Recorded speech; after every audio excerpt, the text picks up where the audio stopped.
Soucieux du moindre détail, il scrute tous les dossiers. Pour lui, l'actualité n'a aucun secret.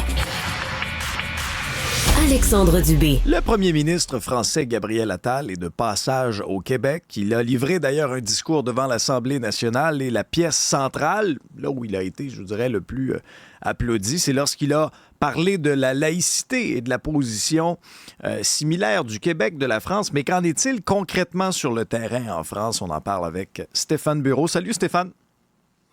Salut Alexandre, en fait, un élément d'un menu riche parce que nous vivons vraiment une époque formidable et l'actualité nous en donne pour notre argent, peut-être aussi des fois pour nos cauchemars. Je ne sais pas si t'arrive de te coucher en réfléchissant ou en rêvant à ce que tu as parcouru dans la journée d'information. Je dirais pas que c'est des cauchemars, mais c'est certainement en tout cas une époque pour plusieurs anxiogènes. J'en fais pas partie. Moi, j'aime bien l'idée qu'on puisse faire du surf, même sur des mauvaises nouvelles, parce que c'est stimulant, mais en même temps, c'est aussi le chaos généralisé. Excuse-moi cette petite forme d'aparté avant qu'on parle de notre plat principal ou qu'on se mette à table pour consommer notre plat principal. Le premier ministre français, Gabriel Attal, bon élève, premier de classe qui s'est présenté. Ceci étant dit, avec quoi? 1 heure et demie de retard à l'Assemblée nationale. Oui. Je ne sais pas si tous les députés étaient au garde-à-vous à l'attendre, mais je ne sais pas si c'est la tempête de neige ou autre chose qui l'a retenu. Je sais pas, mais... pour ceux qui ne nous voient pas, il y avait des guillemets à la tempête de neige parce que j'en ai pas entreaperçu. Moi, je regardais ça de Paris et je trouvais le ciel gris et triste à Québec, mais néanmoins, je n'ai pas compris comment on pouvait faire attendre autant. Il doit avoir de bonnes raisons. Il a parlé de laïcité, M. Attal, probablement d'abord parce qu'il savait que ça résonnerait au Québec, aussi parce que si tant est que son voyage est suivi en France, et je dis bien si tant est parce que ça n'a pas un énorme impact en France, cette visite, il y avait une ambition de faire en sorte que son discours puisse avoir aussi un impact, une consommation européenne, française. Parce que la question de la laïcité, elle est malmenée. La laïcité, c'est au cœur des valeurs de la Ve République, mais c'est loin d'être gagné d'avance. Et j'aurai quelques exemples à te donner. Dans un contexte où, hier, parce qu'on a parlé cette semaine des gouvernements des juges ou du concept du gouvernement des juges, c'est-à-dire ces magistrats qui partout en Occident, c'est vrai aux États-Unis, des fois au Québec, en France, se substituent apparemment aux politiques. L'exemple que je donnais cette semaine, en fait, il y en avait 2 révélateurs. C'était la Cour européenne des droits de l'homme qui a condamné la Suisse parce qu'elle n'en faisait pas assez pour parer au changement climatique. C'était une plainte qui avait été déposée par une association de femmes aînées, 2400 femmes, qui disait notre qualité de vie, et particulièrement à nous, parce qu'on est plus âgés, est menacée par les changements climatiques, et la Suisse n'en fait pas assez. Alors, on court-circuite le législateur, puisqu'apparemment, il n'en a pas fait assez, puis la justice dit retournez faire vos devoirs, puis revenez, s'il vous plaît, avec des solutions rapidement. Arizona, Cour suprême, c'était en Cour suprême, 4 juges sur 2 qui disent on va retourner à une loi qui date de 1864 et qui, à toutes fins utiles, interdit l'avortement. Même les républicains sont grimpés au rideau. Hier, c'est les sages en France du Conseil constitutionnel, on les appelle ainsi, il n'y a pas d'ironie, 9 juges, qui ont décidé qu'un référendum d'initiative populaire sur la question de l'immigration, et il y a un lien avec la question de la laïcité, je t'assure, qu'un référendum d'initiative populaire était impossible et était rejeté. C'est une idée qu'avaient présentée des députés de la droite chez les républicains pour des raisons techniques, je ne rentrerai pas dans les détails, mais fondamentalement, ce qu'on dit, même si une majorité de Français, c'est avéré, majorité veut un référendum, quitte à ce qu'il faille éventuellement amender la Constitution, parce que c'est sur la foi de ce que la question posée était inconstitutionnelle qu'on a refusé l'idée de ce référendum. Une majorité de Français disent publiquement dans les sondages, il y a quelque chose qui fonctionne pas avec nos politiques d'immigration et si nous ne sommes pas capables de trouver des solutions, vous allez nous entendre en demander. Or, ça n'arrivera pas. Il n'y aura pas de référendum d'initiative populaire parce que 9 juges en ont décidé autrement au Conseil constitutionnel. Le référendum, la souveraineté populaire, ça devrait être le cœur de ce qu'est la démocratie. Des électeurs qui disent on veut se faire entendre, puis là, il y a un enjeu. Je reviens à la question de la laïcité, puisque Gabriel Attal, hier soir, disait la laïcité, c'est la liberté. Ben, c'est de moins en moins vrai que cette laïcité est la colonne vertébrale de la Cinquième République de la France. Elle est battue en brèche un peu partout. J'ai retenu quelques exemples parce que si on parlait pas beaucoup de Gabriel Attal au Québec ou au Canada hier en France, c'est parce que la veille, un jeune Afghan, 25 ans, demandeur de statut de réfugié, avait attaqué au couteau 2 musulmans qui buvaient du rosé au soir de l'Aïd, fin du Ramadan. Donc, c'était comme des mécréants et il s'en est pris à eux. Il y en a tué un coup de couteau. Il y a quelqu'un dont les signes vitaux sont encore menacés, qui a été blessé.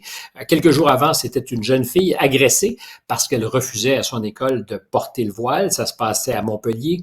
Elle vient d'un quartier qui est à Montpellier, bien entendu, en France, mais où on peut poser la question de ce qu'on est encore dans la République, parce que le contrôle, l'autorité n'est plus celle des autorités politiques, c'est presque l'application, je fais les choses évidemment très grossièrement, mais c'est presque l'application des lois coraniques. On est dans un univers parallèle. Alors cette jeune fille, parce qu'elle refusait de porter le voile, a été agressée par des camarades qui, elles, jugeaient que c'était un comportement de mécréant, agressé très sévèrement. Sa mère a défendu sa fille jusqu'à ce qu'elle se rende compte que justement, dans son quartier à Payade, elle serait mise en danger pour ce discours, pour avoir défendu sa fille qui refusait de porter le voile. Elle s'est retrouvée à la télévision sur une des émissions les plus populaires, Touche pas à mon poste, et soudainement, elle sort son téléphone, puis elle se met à lire l'équivalent d'un communiqué de presse qui lui a été dicté. Il est odieux que les dérives de l'extrême droite me forcent aujourd'hui que ça n'avait aucun sens. Ah ouais. Son discours avait changé. Et on peut le comprendre parce que là où elle vit, là où vit sa fille, elles sont en danger pour avoir une parole dissidente et des comportements dissidents. Avant-hier, dans le nord de la France, une jeune fille, 13 ans, prise en flagrant délit, musulmane, de manger le jour alors que c'est le Ramadan, a été attaquée aussi. Alors tu me diras, tous les faits divers ne sont pas nécessairement révélateurs, mais la somme de ceux-ci finissent par faire des faits de société. Et une des histoires qui a probablement le plus bouleversé, très certainement à droite, parce que c'est surtout là qu'on s'en indigne. C'est un proviseur dans un lycée, pas très loin de là où je suis à Paris, le lycée Maurice Ravel, qui a eu l'idée saugrenue de demander à une jeune fille de retirer son voile dans la cour d'école parce qu'elle portait le voile et que les règles sont très, très claires. On n'est pas voilé à l'école. Ça fait longtemps que ces règles sont claires. Alors, elle a protesté. Elle va affirmer que le proviseur l'a giflé. Or, aujourd'hui, il y a des démarches qui ont été entreprises contre elle pour mensonge. Le proviseur, aujourd'hui, n'est plus à l'école. Il a pris ce qui ressemble à une retraite anticipée, mais on lui a un peu tordu le bras. Personne n'est venu à sa défense. Il y a eu des menaces de mort, mais une déferlante de menaces de mort, parce qu'évidemment, il aurait agressé cette jeune fille pour lui avoir demandé simplement de respecter ce qu'est la loi. C'est pas lui qui l'a fait, ce sont les lois de la République. Alors, ça nous amène à cette déclaration. La laïcité, c'est la liberté. On veut le croire, mais c'est pas encore tout à fait vrai, ou c'est de moins en moins vrai, devrais-je plutôt dire, en France. Et c'est pour ça peut-être que M. Attal, hier, était intéressé à nous montrer ce qu'étaient les risques, et peut-être aussi avait l'intention de parler à ses commettants en France, en rappelant tous qu'il était vigilant sur ce qui se passait là-bas. C'est vrai que comme ministre de l'Éducation, il n'a pas, pardonne l'expression, niaisé avec la POC. Une des premières décisions importantes qu'il a prises en septembre dernier, ça faisait quelques semaines qu'il était nommé, c'était l'interdiction des abayas, c'est ce vêtement traditionnel, qui était une espèce de prolongement, je dirais, pour la République, de l'interdiction du voile. Lui avait décidé qu'il ne tergiverserait pas. Aujourd'hui, malgré tout ça, en France, la question de la laïcité est battue en brèche. Il y a des quartiers où elle ne se pose même pas cette question. Et c'est probablement aussi lié à une immigration non contrôlée. C'est une conclusion, évidemment, que plusieurs pourront contester, mais c'est ce que une majorité de Français aujourd'hui semblent dire et revendiquer. Alors, on dira que c'est en raison des discours populistes de politicailleurs, véreux, qui manipulent les opinions publiques, mais c'est certainement ressenti. C'est senti à la hauteur des quartiers, des communautés, où il y a cette impression justement que les règles de la République ne sont pas tout à fait appliquées. Alors, qu'est-ce que ça fait pour nous, Québécois? Ben, c'est peut-être une mise en garde. La France est un peu un cas unique en Europe. Il y a des exemples semblables en Scandinavie et ailleurs. La France a un réel problème qui lui est particulier, mais c'est plus que le canari dans la mine aujourd'hui. Je dirais que c'est la grosse chouette. Et il y a là des leçons, en tout cas, à retenir ou à intégrer. Quand tu perds le contrôle de ton immigration, et c'est ce qui est arrivé un peu en France, il peut y avoir aussi sur les institutions, sur la manière du vivre ensemble, des dommages collatéraux substantiels. Dis-moi, Stéphane, pour plusieurs, certains le découvrent, Gabriel Attal, lors de sa visite au Québec, le voit comme un jeune premier de classe, quelqu'un qui s'exprime bien. Comment il est perçu en France? Ben, un peu comme ça. C'est clair que c'est une fusée, que son destin politique, depuis qu'il a été élu député, c'était en 2017, tout jeune, nommé premier ministre à 34 ans. C'est le plus jeune de l'histoire de la République. Il soulignait hier que la dernière fois qu'un premier ministre français s'était adressé à l'Assemblée nationale, c'était le plus jeune à ce moment-là, premier ministre de l'histoire, Laurent Fabius. Alors, il a battu le record. Il est évidemment aussi là parce qu'il y a un autre jeune premier qui lui fait de l'ombre et qui fait de l'ombre au parti de M. Macron, du président, c'est Jordan Bardella, qui incarne la droite dite extrême en France, qui est le dauphin de Marine Le Pen, Rassemblement national. C'est quelqu'un, si on avait à, je dirais, prendre le pouls, qui est apprécié pour sa maestra et son talent politique, mais dont pour l'essentiel, je dirais, c'est la parole performative, c'est-à-dire que c'est quelqu'un qui dit beaucoup de choses.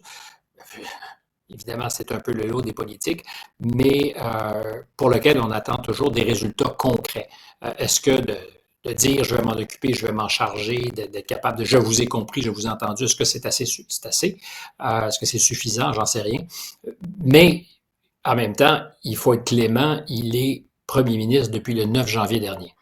Donc, très difficile de dire on va faire un bilan si rapidement, mais c'est un des reproches qui lui sont souvent faits, c'est-à-dire de se fier à ce talent et à cette capacité de convaincre sans pour autant livrer la marchandise.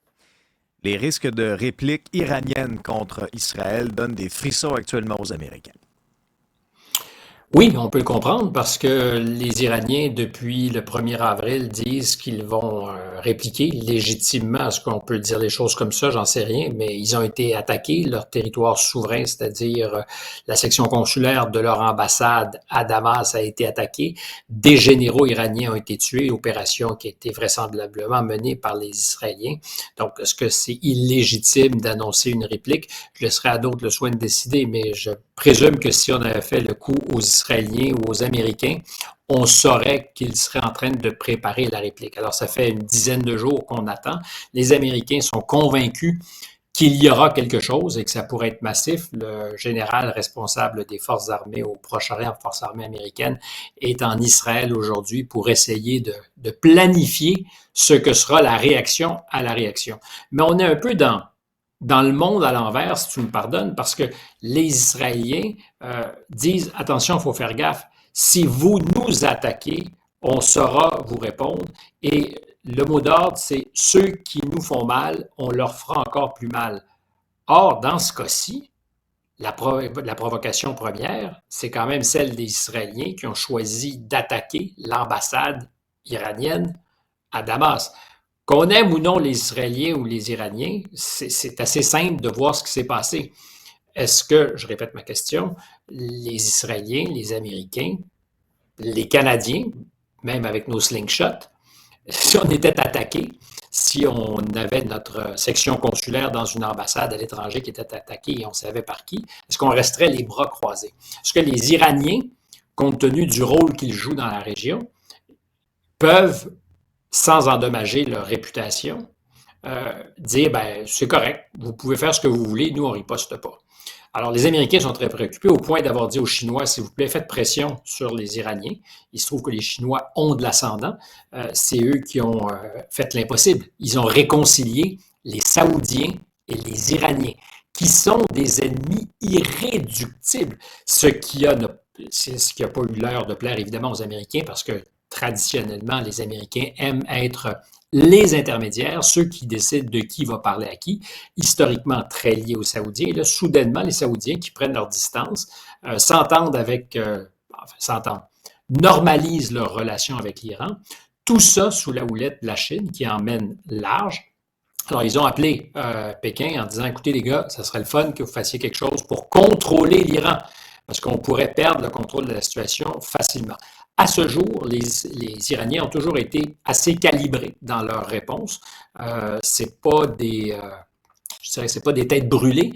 Est-ce que les circonstances sont différentes et ils pourraient choisir de leur territoire d'organiser la réplique, ce qui symboliquement annonce une escalade? Ou vont-ils, comme toujours, confier à leur proxy, que ce soit les Houthis, le Hezbollah, le Hamas, je ne sais pas ce qu'il peut faire parce que pour l'instant, il est plutôt sur la défensive, mais ce qu'ils vont demander donc à leurs alliés, à ceux qu'ils arment, entraînent et organisent, de riposter à l'attaque israélienne. Le Hezbollah, ça ne serait pas nécessairement surprenant, ils sont super organisés, c'est des dizaines de milliers de soldats à la frontière d'Israël au sud Liban. Encore une fois, tu me diras, est-ce que ça a de l'impact dans nos vies? Oui, parce que la déstabilisation de la région peut générer un conflit élargi. Non, c'est clair. Puis parce qu'à court terme, le prix du pétrole qu'on paye à la pompe est à la hausse parce que le baril de pétrole est dopé en ce moment par ces tensions géopolitiques. Essayons d'imaginer que dans le détroit d'Ormuz, les Iraniens ou leurs alliés réussissent à couler un ou deux pétroliers, bloquent, c'est super étroit, bloquent donc le détroit d'Ormuz et l'exportation des millions de barils de pétrole qui passent par là. Ça aurait un impact inflationniste terrible sur le cours du pétrole et le cours du pétrole a un impact sur l'ensemble de nos vies et de l'inflation dans l'ensemble de nos pays. Hier, aux États-Unis, tu l'as peut-être remarqué, inflation à 3,5 %. C'est une très mauvaise nouvelle pour le président Biden qui comptait sur des baisses de taux d'intérêt avant les élections. Alors, publiquement, il dit qu'il ne se mêle pas des affaires de la Fed, mais il a quand même rappelé que, selon lui, ça devrait baisser avant les élections. Je parle des taux d'intérêt, mais les taux d'intérêt ne baisseront pas ou ne devraient normalement pas baisser si la Fed n'est pas inféodée au pouvoir politique, ne devrait pas baisser s'il y a encore des risques d'inflation. Et le discours officiel, comme la Banque du Canada d'ailleurs, qui ont dit... Oui, c'est resté à 5 % ici aussi, là. On garde ça à 5 %. Puis on pourrait se dire au Canada, au Québec, les nouvelles sont bonnes, l'inflation en février est à 2,8, ça commence à se rapprocher de la fourchette désirée par la Banque du Canada. La vérité, c'est que si on se met à baisser de notre côté les taux d'intérêt, on va tuer le dollar canadien qui est déjà extraordinairement fragile. Alors, il y a des exportateurs qui pourront dire « Alléluia, c'est cool, ça va rendre nos produits plus compétitifs ». On est un des pays occidentaux du G7, certainement, les moins compétitifs, dont l'économie est la moins compétitive. Une des clés, c'est des équipements, c'est des achats d'équipements qu'on fait à l'étranger avec des dollars canadiens. Fait que si les machines qu'on achète aux Allemands pour être plus compétitifs, si les logiciels qu'on achète aux Américains pour être plus compétitifs nous coûtent plus cher parce que notre dollar est plus faible, on les achète pas et on devient de moins en moins compétitif et on s'appauvrit. Tu me diras, c'est de la macroéconomie un peu compliquée. Résultat net des courses, c'est qu'on va être beaucoup moins riche que nous sommes aujourd'hui. Et peut-être le sommes-nous d'ailleurs beaucoup moins qu'on l'imagine, parce que moi j'ai l'impression, quand je vous écoute souvent avant de prendre l'antenne, parler des promesses budgétaires de M. Trudeau, on est en train de se pelleter par en avant des problèmes archi sérieux. Aux États-Unis en ce moment, c'est pas différent. Hein? À tous les 100 jours, donc 3 mois et quelques poussières, ouais. À tous les 100 jours, on ajoute 1000 milliards de dollars à la dette. 1000 milliards de dollars à la dette. Alors on dira, pour une économie comme celle des États-Unis, c'est jouable. Encore une fois, il y a toutes sortes de formules magiques en proportion du PIB, de ci, de ça. C'est juste pas tenable. Et quand tes taux d'intérêt sont élevés et que tu n'as pas les moyens de les baisser parce qu'il y a de l'inflation, ben, ses coûts augmentent parce que c'est le coût collectif, le coût cumulatif, pardon, de ta dette qui est directement affecté par les taux d'intérêt. À 0, 1 ou 2 ça allait pas pire. À 5 5 et demi. Très tenable. Et puis, c'est pitoyable. Et on se dira, ben, écoute, éventuellement, les banques centrales pourront faire quelque chose. La vérité, c'est que les banques centrales, ils ont un rôle directif. Le jour où le marché obligataire veut plus te prêter d'argent parce que on se dit c'est pas sérieux. C'est pas la Banque centrale qui décide, c'est ceux qui achètent tes obligations, les obligations du Canada ou des États-Unis, puis qui vont dire écoute, sais-tu, vous me les offrez à 4 ou à 5 j'en veux pas, il y a trop de risques. Ça va être 6, ça va être 7, ça va être 8. Ça, est-ce que c'est demain matin? Ça fait 30 ans que la dette publique, j'en parle, et qu'on se dit, hey, c'est épouvantable. À quelques occasions, on a fait le ménage. M. Chrétien, avec Paul Martin, l'ont fait. Stephen Harper le fait un peu. Puis on n'est pas les pires pour le Canada au sein du G7. Mais ça va très, très vite. Quand on pogne un serpent dans ce jeu de parchésie, on peut se retrouver à la case départ très, très vite. Et en ce moment, donc, je pense qu'il y a de l'inflation, plus qu'on l'imagine, et qui va durer peut-être plus longtemps qu'on le pense. Et on va voir l'ampleur de la grosseur du serpent canadien aussi lors du budget le 16 avril prochain. Merci Stéphane. Ben, je souhaite à tous ceux qui nous écoutent, et je te souhaite un très bon week-end. Souhait partagé. 22 degrés à Paris. Oh mon 22 chance. degrés à Paris. C'est de la pluie ici. On échange Ben, dessus? je pense que je vais aller sur une terrasse prendre un petit verre de rosé en espérant que personne m'attaque parce que je suis un mécréant. Bon, fais ça à notre santé, Stéphane. Prends-en donc deux, Ciao. tiens. Salut.